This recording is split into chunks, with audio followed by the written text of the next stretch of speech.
like a lot of guys in the police force, he's gone through some life changes, probably divorce and all kinds of stuff like that. He has a daughter. He's not been the greatest father, but he's okay, provided for those in his charge. And, you know, of course, all that, you know, the cat gets set amongst the pigeons early on in the story, and it's not quite the same again. It's a one-way trip. You're not too far into it before there's a pretty graphic murder, and it's assumed that she's not the target, but that her father is because of his law enforcement background. Somebody wants to get even or something, but he quickly discovers that that's not the case at all, and that he didn't really know his daughter as well as he thought he did. And he gets to know a little bit more about her in death than he did beforehand. And he becomes totally involved with her.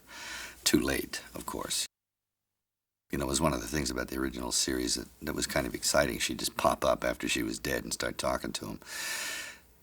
But she wouldn't say anything that couldn't have been conceived in his own mind.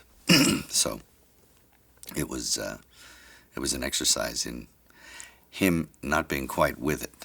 I mean, the stress, the strain, the traumatic experience of losing someone close to you like that had him just a little unhinged and probably walking around most of the time in a state of a near breakdown,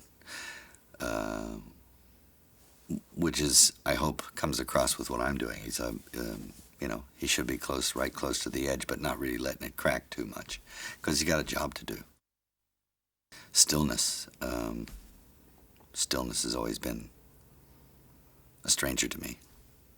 He's very still, and I've tried to really, really rein him in.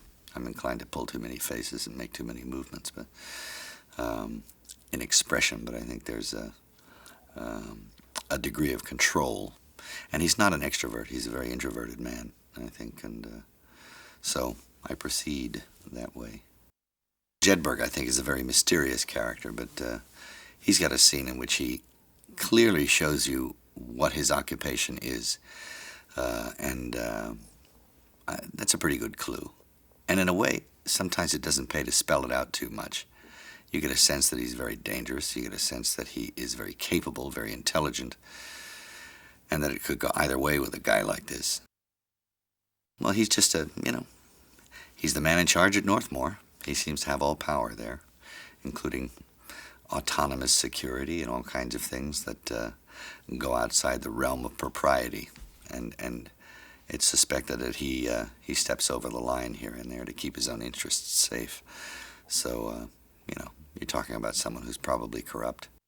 To quote a memorable line from a film, it's like, you know, you start trading pretend punches and wrestling around with a guy half your age, and it gets, it leaves you sore. So, but you know what? Hey, I could still do it.